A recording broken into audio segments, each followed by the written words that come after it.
오늘 하나님께서 우리에게 주시는 말씀은 골로새서 1장 9절에서 14절 말씀입니다. 그러므로 우리가 여러분의 소식을 들은 그날부터 우리도 여러분을 위하여 쉬지 않고 기도합니다. 우리는 하나님께서 여러분에게 모든 신령한 지혜와 총명으로 하나님의 뜻을 아는 지식을 채워주시길 빕니다. 여러분이 주님께 합당하게 살아감으로써 모든 일에서 그분을 기쁘게 해드리고 모든 선한 일에서 열매를 맺고 하나님을 점점 더 알고 하나님의 영광의 권능에서 오는 모든 능력으로 강하게 되어서 기쁨으로 끝까지 참고 견디기를 바랍니다. 그리하여 성도들이 받을 상속의 몫을 차지할 자격을 여러분에게 주신 아버지께 여러분이 빛 속에서 감사를 드리게 되길 우리는 바랍니다. 아버지께서 우리를 암흑의 권세에서 건져내셔서 자기의 사랑하는 아들의 나라로 옮기셨습니다.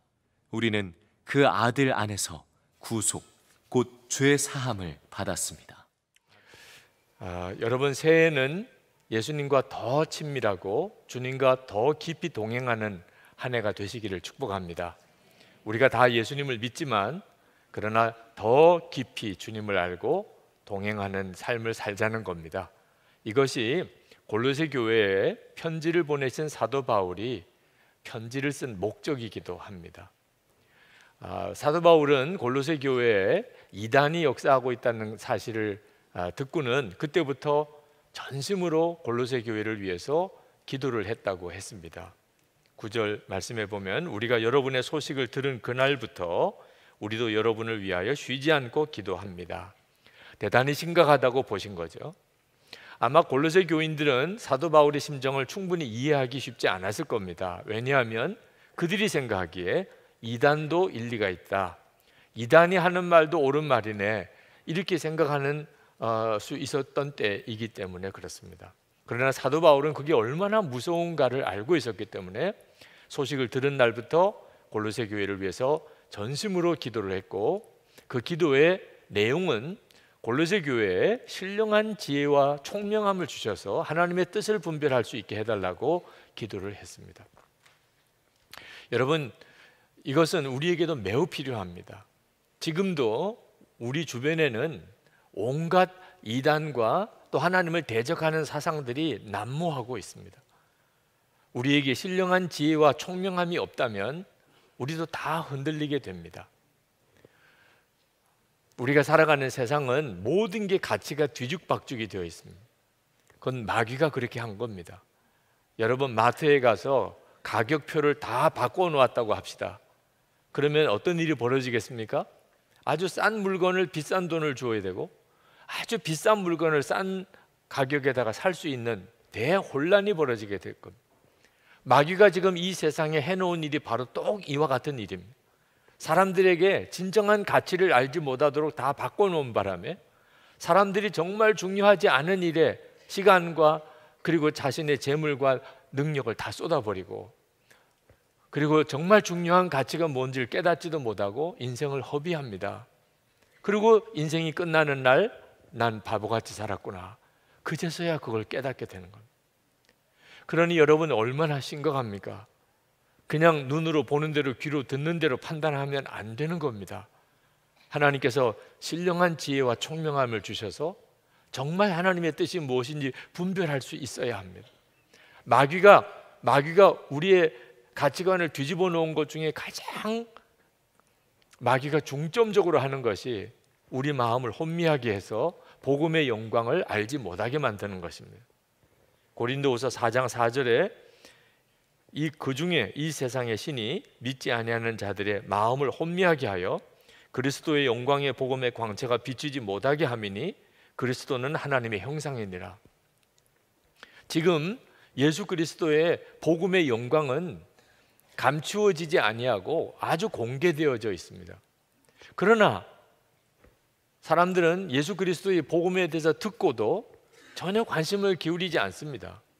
그게 얼마나 중요한 건지를 알지 못합니다. 전도지 한 장에 영생의 복음이 담겨져 있는데도 받으면 바로 휴지 속에 버립니다. 전도하는 사람을 욕하고 그리고 대적하고 말하지 말라고 그럽니다. 복음이 그들에게 와도 전혀 받아들이지 않죠. 마귀가 그렇게 한 겁니다. 마음을 혼미하게 했다는 겁니다. 여러분, 예수를 믿는 우리들에게도 마귀는 동일하게 역사합니다. 우리의 마음을 혼미하게 해서 우리 안에 계신 주님을 알지 못하고 복음의 영광을 깨닫지 못하고, 그리고 아무것도 아닌 것 같은 세상에 우리가 거기서 건짐받고 구원받은 바로 거기에다가 소망을 두고 살게 만드는 겁니다. 그러므로 여러분, 성경을 정말 읽고 배워야 합니다. 신령한 지혜와 총명함은 성경을 아는 데서부터 오는 것이기 때문에 그렇습니다. 여러분 중에 교회는 다니지만 아직까지 한 번도 성경 공부를 해보지 않았, 제자 훈련이라는 걸 받아보지 않은 분들은 여러분 속히 성경 공부하고 또 제자 훈련 받는 과정에 들어오셔야 합니다.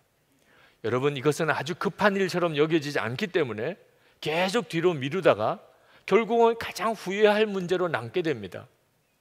여러분, 급하지 않지만 우리에게 있어서 가장 시급하고 중요한 것이 바로 하나님의 말씀을 통해서 영적인 분별을 갖는 것입니다. 왜 그런가 하면 이 세상의 생각과 이론, 이단의 교리가 여러분에게 들려질 때 여러분의 속에 성경적인 분명한 훈련이 되어 있고 하나님의 말씀이 여러분 안에 있다면, 그러면 그것이 잘못되었다는 것을 금방 알게 됩니다. 그러나 하나님의 말씀에 대해서 전혀 아는 것이 없는 사람은 그러면 들으면 다 그게 솔깃하게 들리고 그게 옳은 것처럼 여겨지게 되는 겁니다. 한 번은 이단교에 다니던 어느 자매가 아무래도 이상한 것 같다고 바른 성경의 진리를 알고 싶다고 교회를 찾아온 적이 있었습니다. 부목사님에게 그 자매를 양육하도록 부탁을 드렸는데 너무너무 어려워하더라고요. 하나님의 말씀을 펼쳐서 성경의 진리와 복음을 분명하게 전해 주었는데도 계속해서 받아들이지 못하고 의심하더라는, 이단으로부터 배웠던 교리 때문에 그 교리를 가지고 성경을 판단하는 것입니다. 여러분, 이건 정말 무서운 일이잖아요. 여러분 안에 성경의 바른 진리와 복음이 명확하게 여러분 안에 마음에 자리 잡고 있습니까? 그렇게 하도록 여러분이 허락해야 하는 겁니다. 여러분이 하지 않으면 누구도 여러분 안에 하나님의 말씀을 심어줄 수가 없습니다. 그러나 여러분 중에 성경도 많이 알고 제자 훈련도 받았다는 분들도 여러분 아직도 조심해야 될 것이 있습니다. 그것은 성경은 배워서 아는 데 그치는 것이 아니고 실제로 그 말씀대로 살아야 비로소 능력이 있다는 것입니다. 사도 바울이 10절 말씀에 주님께 합당하게 살라, 모든 일에 주님을 기쁘게 해드리라, 모든 선한 일에 열매를 맺으라고 했습니다. 이것은 성경을 배웠다면 성경 말씀대로 살아야 한다는 것입니다. 제가 아는 장로님 아들이 이단에 넘어갔다는 이야기를 듣고 얼마나 충격을 받았는지 모릅니다. 아주 신실하고 너무너무 착하고, 그리고 대학부에 회장까지 했던 친구입니다. 도대체 그 아이가 어떻게 이단에 넘어갈 수 있을까? 처음에는 믿어지지 않았습니다. 근데 나중에서야 알겠더라고요. 이단이 여러분들에게 뭐라고 미혹하는 줄 아십니까? 너가 다니는 교회는 괜찮니? 교회 안에 문제가 너무 많잖아. 예수 믿는 사람들 어떻게 사는지 봐. 목사님이 타락한 케이스가 얼마나 많은지 아니? 다 잘못된 복음 때문에 그런 거야. 우리만 진짜 복음을 가지고 있어. 우리에게로 오면 진짜 복음을 들을 수 있어. 성경을 알지만 성경대로 살지 않는 모습을 보고 자랐기 때문에 그 말 앞에 그냥 맥없이 무너지는 거죠. 우리가 하나님의 말씀을 알았다면 하나님의 말씀대로 살아야 합니다. 우리 자신의 영혼도 중요하고 우리 자녀들에게도 이건 대단히 중요한 것입니다. 여러분, 우리가 정말 붙잡아야 하는 것은 정말 하나님의 말씀, 하나님이 정말 누군지에 대한 바른 지식입니다. 로마서 10장 2절에 보면 내가 증언하노니 그들이 하나님께 열심히 있으나 올바른 지식을 따른 것이 아니니라. 하나님께서 유대인을 선민으로 택하셨다가 왜 복음이라는 촛대를 이방인에게로 옮기셨습니까? 유대인들이 하나님에 대한 열심은 있는데 하나님에 대한 열심이 바른 지식에서부터 나온 게 아니었기 때문이라는 것. 다시 말하면 하나님에 대해서 정확히 알지 못했기 때문에 하나님께서 결국은 그 열심 있는 믿음이 있었지만 촛대를 옮기신 거죠. 우리가 정말 붙잡아야 할 것이 10절 말씀에 하나님을 점점 더 알고입니다. 정말 그렇게 해야 합니다. 여기서 하나님을 점점 더 안다는 말은 하나님은 배워서 하는 지식이 아니라는 것입니다. 관계라는 것, 친밀한 관계라는 것. 저는 제 아내와 37년째 함께 살고 있습니다. 제가 제 아내를 얼마나 잘 알겠어요. 결혼할 때도 잘 아니까 결혼했죠. 37년을 살면서 고백하기를 아직도 다 잘 모르겠어요. 지금도 알아가고 있습니다. 관계는 항상 새로워져요. 1년을 만났는지 10년을 만났는지 20년을 만났는지가 다르다는 거죠. 하나님을 아는 게 그와 같습니다. 여러분은 다 하나님을 믿으실 거예요. 하나님 믿은 지 몇 년이 되셨습니까? 1년입니다. 10년입니다. 나는 모태 때부터 하나님을 믿었습니다. 아마 대답하실 수 있을 거예요. 그런데 다시 질문 드려볼게요. 여러분은 하나님과 친밀히 동행하며 산 지 몇 년이 되셨습니까? 대답할 수 있는 어떤 분명한 답이 없다면 그동안 나는 하나님을 건성으로 믿은 것입니다. 정말 죽은 믿음으로 믿은 것. 하나님을 믿는다는 것은 지식으로, 내가 지식의 대상으로 하나님을 아는 것이 아니고 하나님과 친밀히 동행하는 것을 말하는 것입니다. 도대체 하나님과 친밀히 동행한 지 몇 년 되셨냐, 언제부터 주님과 친밀히 동행하는 삶을 살았냐 하는 겁니다. 여러분, 우리가 하나님을 점점 더 알게 되면 이단이 우리를 넘어뜨릴 수가 없습니다. 내가 하나님을 알고 그 주님과 친밀히 동행하고 있는데 이단이 우리의 마음을 파고 들어올 여지가 없는 것입니다. 하나님을 깊이 알고 하나님을 친밀히 동행하는 것이 이단을 이기는 최고의 능력입니다.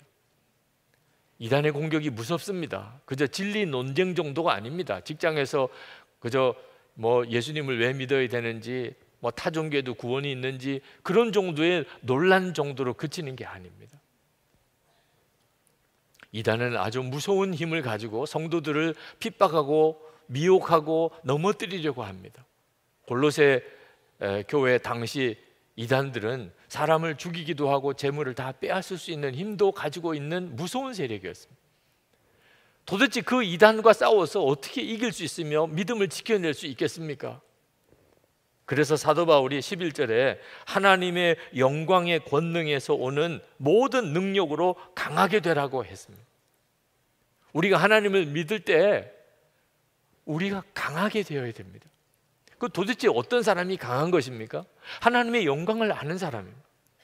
그냥 하나님에 대해서 지식을 가지고 있는 게 아니고 내가 하나님을 점점 더 알게 되면서 하나님의 영광이 얼마나 큰지를 알게 된 사람.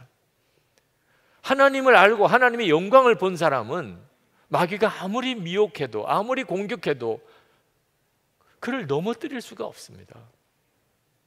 사도 바울은 기쁨으로 끝까지 참고 견디기를 바랍니다, 그렇게 말씀했습니다. 억지로 참고 견디는 사람은 오래 버텨낼 수가 없습니다.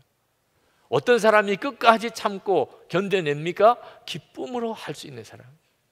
아니 도대체 핍박도 오고 환난도 오는데 미혹도 오는데 어떻게 그것을 기쁨으로 끝까지 참고 견딜 수 있습니까? 주님을 아니까. 살아계신 하나님과의 깊은 교제 속에 내가 살고 있기 때문에. 그러니 기쁨으로 얼마든지 견디고 참고 기다릴 수 있는 것입니다. 예수님께서 겟세마네 동산에서 하나님께 기도하시기를 내 원대로 마시옵고 아버지의 원대로 되기를 원하나이다, 그렇게 기도하셨습니다. 내 원대로 마시옵고, 어떻게 이런 기도를 할 수 있습니까? 여러분은 하나님께 어떻게 기도하십니까? 여러분이 원하는 것을 해달라고 기도하잖아요. 그런데 어떻게 내 원대로 하지 마시고 이런 기도를 드릴 수 있냐 말입니다. 도대체 누가 그런 기도를 할 수 있겠습니까? 우리가 만약에 내 원대로 마시고 아버지의 원대로 되기 원합니다 라고 우리가 기도할 수 있다면 해결 안 될 문제가 없습니다. 여러분 자신이나 가정이나 일터나 여러분의 삶의 모든 현장에서 내 원대로 하지 마세요, 아버지 뜻대로 해주세요, 이렇게 하면 응답 못 받을 기도가 없습니다. 근데 어떻게 그런 기도를 할 수 있죠? 하나님을 아는 사람이 그렇습니다. 하나님을 알지 못하니까, 그러니까 내 원대로 해달라고 기도하는 거죠. 하나님을 정말 알고 하나님의 그 지혜를 알고 하나님의 그 사랑과 능력을 내가 알고 나면 내 원대로 기도할 이유가 없어요. 아버지 원대로 하소서, 아버지 뜻대로 하소서. 하나님을 점점 더 알아가는 것은 얼마나 놀라운 것인지 모릅니다. 처녀의 몸으로 인도로 선교사로 가겠다고 하는 자매가 있었습니다. 다들 걱정을 했습니다. 인도라고 하는 나라가 참 어려운 나라인데 결혼도 하지 않은 그런 자매가 인도 땅 가서 어떻게 버텨내며 거기서 생존하며 거기서 사역까지 할 수 있을까? 그런데 그 자매는 확신을 가지고 있었어요. 하나님이 나를 인도로 보낸다는 것. 우리 교회에서 협력 선교사로 있는 최수진 선교사 이야기입니다. 그분이 인도로 갔습니다. 아니나 다를까 첫 번째 편지가 왔는데 너무너무 힘들어하는 편지가 왔습니다. 예배 드릴 수 없다는 게 얼마나 고통스러운 것인지. 그런데 참 잘 극복해냈어요. 어느 날 또 편지가 왔는데 이제는 완전히 인도 사람이 되겠다는 거예요. 그리고 인도 형제와 결혼을 약속했다는 거예요. 여러분, 우리나라도 시집살이 어렵다고들 하잖아요. 그런데 인도의 카스트 제도 아래에 있는 그 인도 집안에 외국인으로서 결혼을 해서 그 집에 가서 그 어른들을 다 섬겨야 되는 일이 얼마나 어려웠겠습니까? 그런데도 그는 교회도 개척하고 그리고 어린이 사역도 하고 그리고 버림받은 여성들을 돌보는 사역도 훌륭하게 잘 감당해냈습니다. 최근에 그는 버림받은 여성들을 위한 센터를 짓는데 한 2억 정도가 들어가는 예산인데 그걸 어떻게 감당하나 싶었더니 한 8천만 원 정도 모자란 상태에서 지금 건축 중에 있습니다. 그 나머지 예산이 되면 다 지을 수 있다고 하는 거예요. 아들을 낳았는데 다니엘이라고 아주 총명한 아이였습니다. 고등학교 진학을 하게 됐는데 인도말, 한국말 완벽하게 다 하는 정말 놀라운 인재였어요. 우리 은천장학회에서 장학생으로 그 아이를 돕기로 했습니다. 그런데 학교에서 운동을 하다가 무릎을 크게 다쳤습니다. 수술을 하기 위해서 한국에 와야 될 사정이 생겼습니다. 그런데 교회 교인들이 찾아왔대요. 그 인도의 차밭에서 그 말할 수 없이 힘든 고생스러운 일을 하면서 한 달 생활비로 월급을 받는 것이 5만 원인 사람들, 13가정 20명의 성도들이 모인 교회에서 봉투를 하나 만들어서 선교사님 아들이 수술을 해야 된다고 하는데 우리가 헌금을 좀 모아왔습니다. 그리고는 오셔서 간절한 마음으로 그 아들을 위해서 기도해 주고 가시더래요. 그들이 헌금을 하면 얼마나 했을까 싶어서 열어보니까 80만 원이었습니다. 16명이 한 달을 살아야 될 생활비가 다 거기에 들어있는. 그 선교사님이 그걸 열어보는 순간에 얼마나 울었는지 모른다. 과연 인도 현지 교인들이 복음을 알기는 알까? 말씀은 정말 제대로 받았을까? 믿음은 정말 생겼을까?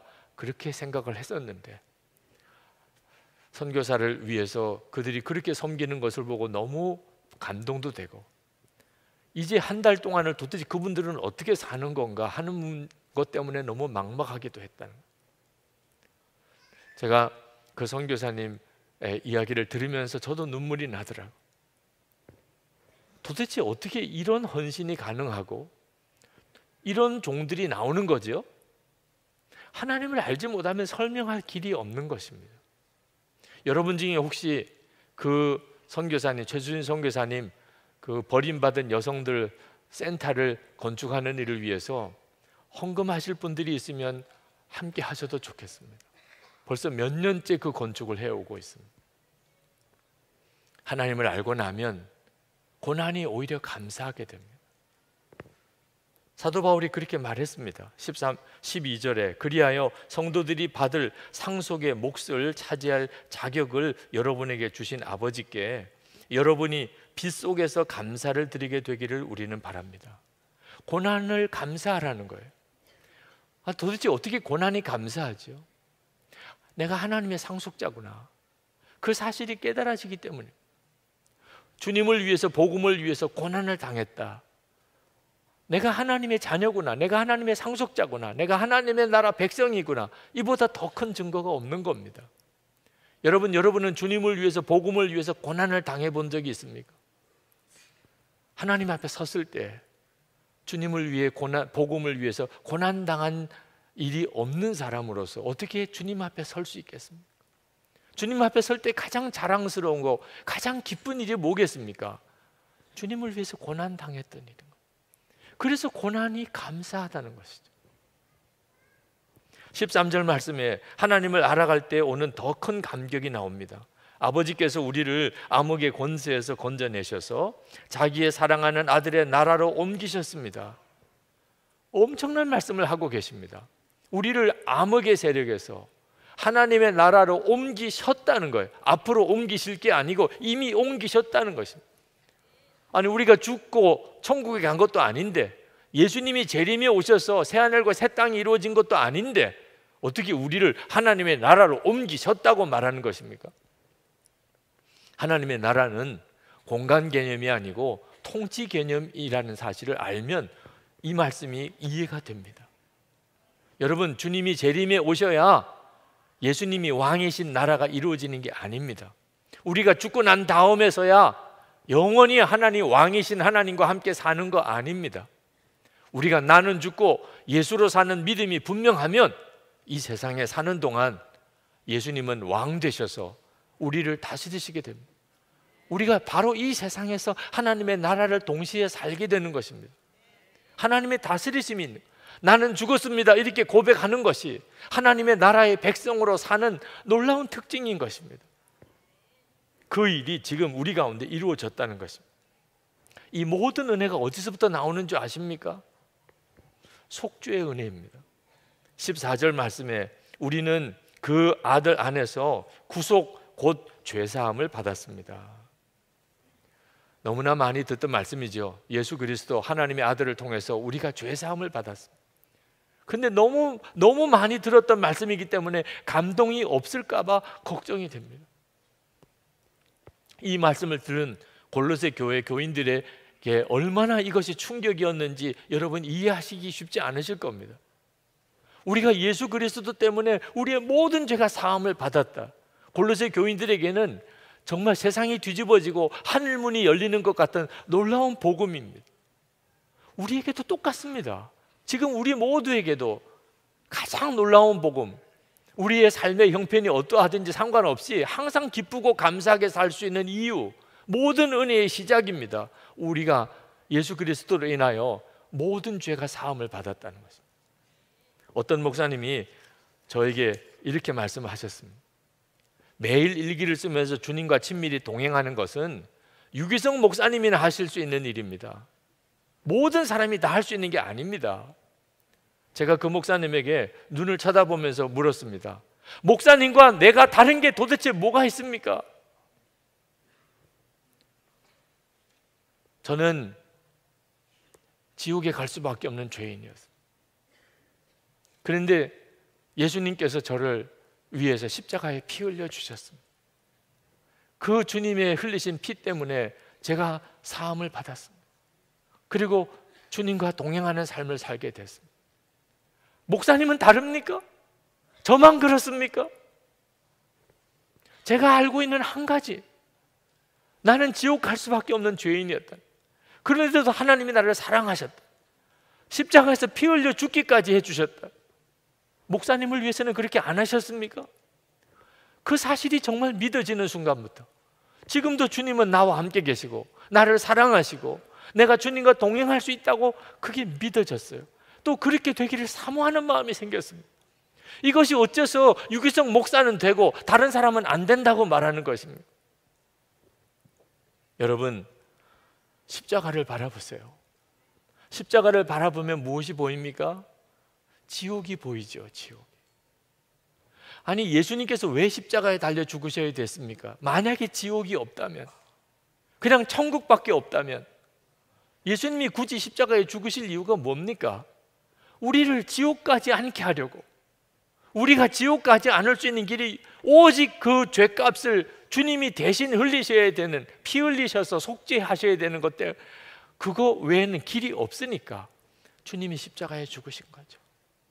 우리가 하나님의 심판이 있고, 그리고 지옥이 있고, 그리고 거기서 우리가 건짐을 받았음을 안다면, 그것이 주님의 피 흘리심 때문에 된 것인 줄 정말 안다면, 우리는 항상 기뻐하고 범사에 감사하며 살 수 있는 사람이 됩니다.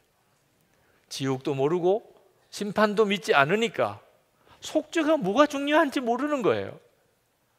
아니 도대체 죄 사함을 받았다는 게 무슨 돈이 나오는 겁니까? 죄 사함을 받았다, 속죄함을 받았다고 믿으면 무슨 세상에 성공의 길이 열립니까? 모르는 거예요. 현실주의자들, 세상만 보는 사람에게는 예수님의 피로 속죄함을 받았다는 게 아무런 가치가 없는 것처럼 보이는 것입니다. 저는 목사가 되었지만 빨리 교회를 부흥성장시켜서 하여튼 목회는 잘한다, 목회에서도 1등이다, 그런 소리 듣고 싶었습니다. 마치 공부하는 학생이 공부를 잘해서 1등 되고 싶은 소원, 장사하는 사람이 어떻든지 열심히 장사해서 돈 많이 벌고 싶은 소원과 별로 다를 바가 없었어요. 그렇게 열심히 목회를 하니까 교회는 부흥성장하기도 했지만 그것은 저에게 계속해서 스트레스가 됐어요. 설교 잘한다는 목사라는 소리 듣고 싶어 토요일 밤이면 온 집안이 그냥 초비상이 걸릴 정도, 그렇게 설교 준비하고 했는데, 그렇다고 뭐 신통하게 설교를 잘한 것도 아니면서도 고생만 엄청 하고 그렇게 스트레스 받고 목회했던 사람이 저 자신이었습니다. 거기서 저를 구원해 주신 것은 십자가에 주님을 바라보는 눈이 뜨여서입니다. 얼마나 눈물이 많이 흘렀는지 몰라요. 주님의 십자가에 달리신 주님의 모습을 바라보면서 얼마나 많이 울었는지 몰라요. 제가 지옥에 갈 수밖에 없는 죄인이라는 사실이 그냥 깨달아졌어요. 나를 위해서 주님이 저렇게 피 흘려 주신 것 자체가 이해할 수도 없는 그 엄청난 사랑에 완전히 압도되었습니다. 모든 게 달라져 버렸어요. 교회를 빨리 부흥성장시키는 것도, 설교 잘한다는 소리 듣고 싶은 것도 다 아무것도 아니게 됐어요. 그 주님과 함께 사는 거라면, 그 주님과 동행하며 사는 거라면, 내가 그 주님을 더 알 수만 있다면 소원이 없었어요. 여러분에게도 마찬가지입니다. 여러분의 삶에 있어서 가장 중요한 것이 뭔지 아십니까? 여러분을 위해서 피 흘려주신 주님의 사랑을 알고 그 주님과 동행하는 삶에 눈이 뜨이는 것입니다. 여러분 중에는 은밀하게 죄짓고 죄책감에 눌려있는 분들이 있으실 겁니다. 이렇게 저렇게 죄에 눌려 사는 답답함 속에 있는 분들이 있으실 겁니다. 여러분들이 얼마나 죄를 짓고 얼마나 은밀한 죄가 있는지 하나님 다 아십니다. 하나님 다 보고 계십니다. 그러나 하나님께서는 여러분들의 그 죄에도 불구하고 여러분을 사랑하는 눈으로 보고 계십니다. 그 사실을 아셔야 됩니다. 여러분이 지은 죄마다 주님의 십자가의 피가 거기에 떨어지고 있습니다. 그 죄를 사하기 위해서. 여러분이 여전히 죄에 묶여 사는 것 같아도 잊어버리지 않으셔야 합니다.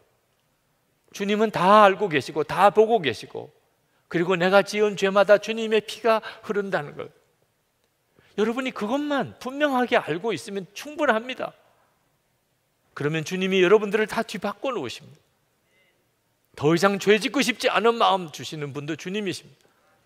하나님을 기쁘시게 하는 삶 살고 싶은 열망이 일어나는 것도 주님이 하십니다. 여러분 안에 삶이 바뀌었다고 고백할 수 있는, 예수님과 정말 친밀하게 매일매일 주님과 동행하는 것 때문에 아침에 눈을 뜨는 것이 기쁨이 되게 만드실 분이 주님이십니다. 그러나 늦지 않아야 돼. 주님을 바라보는, 여러분을 보시는 그 주님, 여러분이 어느 은밀한 곳에 있든지 여러분을 보고 계시는 주님, 여러분도 보실 수 있어야 돼. 그리고 여러분이 짓는 죄마다 주님이 피 흘려 주신 것을 볼 수만 있으면 돼. 놓치지 않으셔야 돼. 주님을 더 깊이 알아가는, 하나님을 더 아는 것은 황홀할 정도로 놀라운 복입니다. 이 은혜가 여러분에게 있기를 축복하는 겁니다. 그러면 얼마든지 세상 이겨나갈 수 있습니다. 죄지지 않고 살 수 있습니다. 오늘 이 시간 우리 하나님 앞에 하나님, 제가 주님을 더 알기 원합니다 라는 기도를 드리고 싶은데 먼저 우리 찬송을 같이 부르십시다. 기도를 담아서 부르십시다. 주님 곁으로 날 이끄소서. 우리 다 일어나서 같이 부르시면 좋겠습니다.